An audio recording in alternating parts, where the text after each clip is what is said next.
कर्मचारी को मिला हायर ग्रेड पे का लाभ। हाईकोर्ट के आदेश के बाद विभाग सचिव ने दी अनुमति। वेतन 21,400 से हुआ 30,500 रुपए। कर्मचारियों के लिए बड़ा आदेश। शिक्षा के बाद अब कृषि विभाग में भी हायर ग्रेड पे को लेकर ऑर्डर हुए हैं।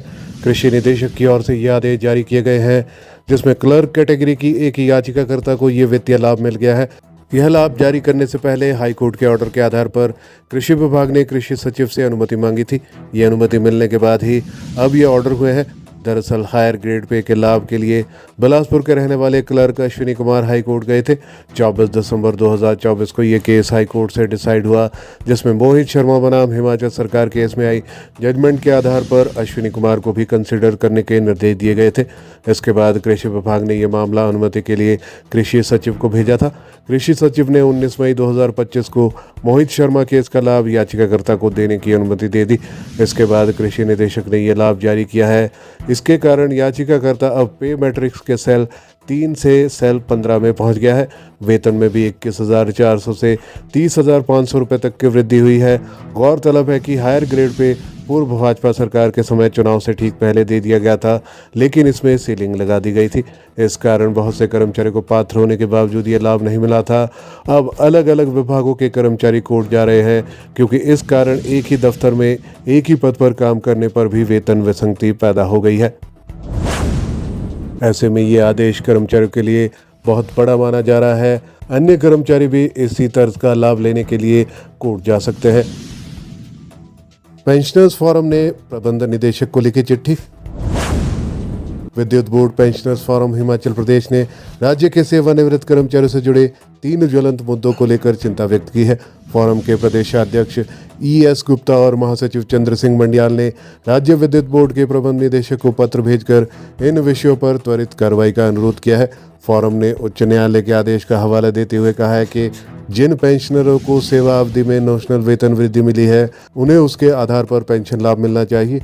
राज्य सरकार द्वारा पेंशनर्स को मिलने वाली बिजली सब्सिडी और 125 यूनिट मुफ्त बिजली की सुविधा को बिना किसी स्पष्ट कारण के वापस लेने के फैसले को अन्यायपूर्ण करार दिया गया है। हाल ही में पेंशन शाखा में कार्यरत अनुभवी कर्मचारियों का एक साथ स्थानांतरण कर दिया गया है, जिससे शाखा की कार्यकुशलता पर प्रतिकूल असर पड़ा है।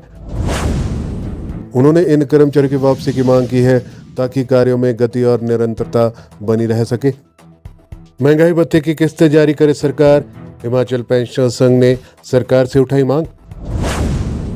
हिमाचल पेंशनर्स संघ नादौन खंड इकाई की मासिक बैठक शनिवार को खंड प्रधान जगदीश चंद्र शर्मा की अध्यक्षता में कांगू में हुई। खंड महासचिव जगदीश शर्मा द्वारा उपस्थित सदस्यों को बैठक एजेंडा से अवगत करवाया गया व खंड इकाई में वर्तमान में चल रही गतिविधियों की जानकारी दी गई। चर्चा में भाग लेने वाले जिला प्रधान KC गौतम, सलाहकार अवनीश कुमार, बलदेव सिंह पटियाल, अमरनाथ शर्मा आदि प्रमुख रहे। पेंशनर्स की लंबित मांगों एवं समस्याओं पर चर्चा के दौरान पेंशनरों ने 1 जनवरी 2016 से जनवरी 2022 के दौरान सेवानिवृत्त पेंशनर्स की पेंशन संशोधन पर ग्रेच्युटी, लीव इनकैशमेंट, कम्यूटेशन आदि की लंबित बकाया राशि का भुगतान न करने पर, महंगाई भत्ते की किस्तें जारी करने, चिकित्सा बिलों की अदायगी न होने बारे पेंशनरों ने सरकार के प्रति कड़ी नाराजगी जताई है। पेंशनरों को 3% महंगाई भत्ता की किस्त जून से जारी करने की सरकार की घोषणा। पेंशनरों द्वारा कड़ा संज्ञान लिया गया है कि सरकार द्वारा नियमों की अनदेखी करके जुलाई 2023 व जनवरी 2024 को दें महंगाई भत्ते की किस्तों को नजरअंदाज कर जुलाई 2024 से 3% किस्त देना वरिष्ठ पेंशनरों के प्रति उदासीनता दर्शाता है। पेंशनरों ने कहा है कि जल्द DA को जारी किया जाना चाहिए और बकाया एरियर भी दिया जाना चाहिए।